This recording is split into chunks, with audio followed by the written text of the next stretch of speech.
നമ്മുടെ സ്വപ്നങ്ങളെല്ലാം യാഥാർത്ഥ്യമാക്കാൻ ഒരു കാര്യം മാത്രം ചെയ്താൽ മതി.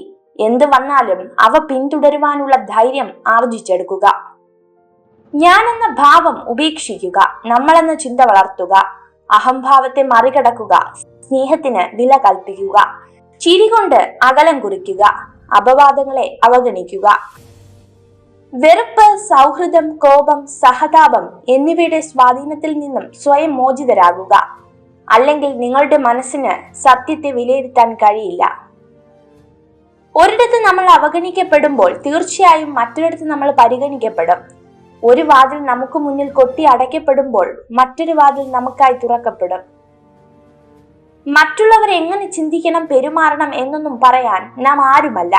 പക്ഷെ മറ്റുള്ളവരുടെ ചിന്തകളോടും പെരുമാറ്റങ്ങളോടും എങ്ങനെ പ്രതികരിക്കണമെന്ന് നാം ആണ് തീരുമാനിക്കേണ്ടത്. എളുപ്പമുള്ള ജീവിതം ലഭിക്കാനല്ല നിങ്ങൾ പ്രാർത്ഥിക്കേണ്ടത്. ജീവിതത്തിൽ പ്രയാസമുള്ള കാര്യങ്ങൾ മറികടക്കുവാനുള്ള ശക്തി ലഭിക്കുവാനാണ് പ്രാർത്ഥിക്കേണ്ടത്. വേദനയെ വാക്കുകൾ കൊണ്ട് പറഞ്ഞറിയിക്കാൻ കഴിയില്ല. എന്നിരുന്നാലും ഒരാളുടെ വേദനയിൽ എത്രമാത്രം കൈത്താങ്ങാകുവാൻ നമുക്ക് കഴിയുന്നുവോ അതായിരിക്കും നമ്മൾ അവർക്ക് നൽകുന്ന ഏറ്റവും വലിയ സമ്മാനം. നമുക്ക് തെറ്റുകളെ തിരുത്താൻ എളുപ്പമാണ്. പക്ഷേ തെറ്റിദ്ധാരണകളെ തിരുത്തുക പ്രയാസമാണ്. എങ്കിലും തെറ്റിദ്ധാരണ ഉണ്ടാകുന്ന സാഹചര്യങ്ങളെ അകറ്റി നിർത്താവുന്നതാണ്. സ്വയം സ്നേഹിച്ചുകൊണ്ട് തുടങ്ങാം. നിങ്ങളുടെ ഉള്ളിലെ സ്നേഹം മറ്റൊരാൾക്ക് പകർന്നു നൽകണമെങ്കിൽ ഏറ്റവും ആദ്യം സ്വയം സ്നേഹിക്കാൻ പഠിക്കേണ്ടതുണ്ട്. സ്നേഹത്താൽ നിറഞ്ഞൊരു ഹൃദയവും മറ്റുള്ളവരെ കേൾക്കാനുള്ള ഒരു മനസ്സും അന്യരെ സഹായിക്കാൻ തയ്യാറായുള്ള കരങ്ങളുമാണ് ഒരു വ്യക്തിയുടെ ഉപകാരപ്രദമായ ആസ്തികൾ. പകർന്നു നൽകിയത് പകരം വയ്ക്കാനാവാത്ത സ്നേഹമാണെങ്കിലും പറത്തിവിട്ടാലും തിരികെ നമ്മളിലേക്ക് തന്നെ പറന്നിറങ്ങും. നിങ്ങൾക്ക് ഒരിക്കലും ഭൂതകാലത്തിലേക്ക് തിരിച്ചുപോയി പുതുതായി ഒന്നും തുടങ്ങാൻ കഴിയില്ല. എന്നാൽ ഇന്ന് പുതിയൊരു കാര്യം ആരംഭിച്ചത് നല്ലതിലേക്ക് എത്തിക്കാൻ നിങ്ങൾക്ക് കഴിയും. ആത്മവിശ്വാസം നഷ്ടപ്പെടുത്തലാണ് യഥാർത്ഥ തോൽവി.